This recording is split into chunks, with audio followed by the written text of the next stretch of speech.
જૂનાગઢ ક્ષત્રિય કારડિયા રાજપૂત યુવા કમિટી દ્વારા માં ભવાની રાસોત્સવ 2024નું ભવ્ય આયોજન ગ્રીન સિટી ખાતે કરાયું, જેમાં ત્રીજા નોરતે કારડિયા રાજપૂત સમાજના દીકરા દીકરીઓ ગરબે રમ્યા હતા।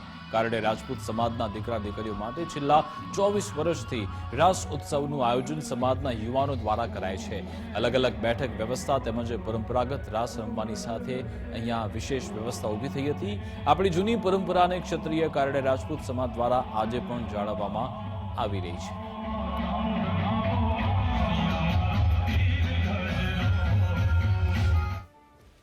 અમે લોકો છેલ્લા 24 વર્ષથી જૂનાગઢની અંદર નવરાત્રીનું આયોજન કરીએ છીએ।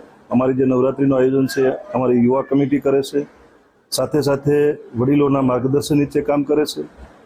અમારી જે નવરાત્રી થાય છે એની વિશેષતા એ છે કે અમારા દીકરા અને દીકરીઓ એક જ નવરાત્રી, જૂનાગઢમાં એક જ એવી નવરાત્રી થાય છે કે જ્યાં દીકરીઓ અલગ રમી શકે, દીકરાઓ અલગ રમી શકે અને બેઠક વ્યવસ્થા પણ એ પ્રમાણે હોય છે। આ પ્રમાણેનું જ અમારું આયોજન છેલ્લા વર્ષોથી આ પ્રમાણેનું અમે આયોજન કરીએ છીએ। અને અમારી જે કારોબારી છે એ પ્લસમાં અમારી યુવા કમિટી જે છે એની જે કામગીરી છે ધન્યવાદને પાત્ર છે। ખરેખર અમે યુવાનોને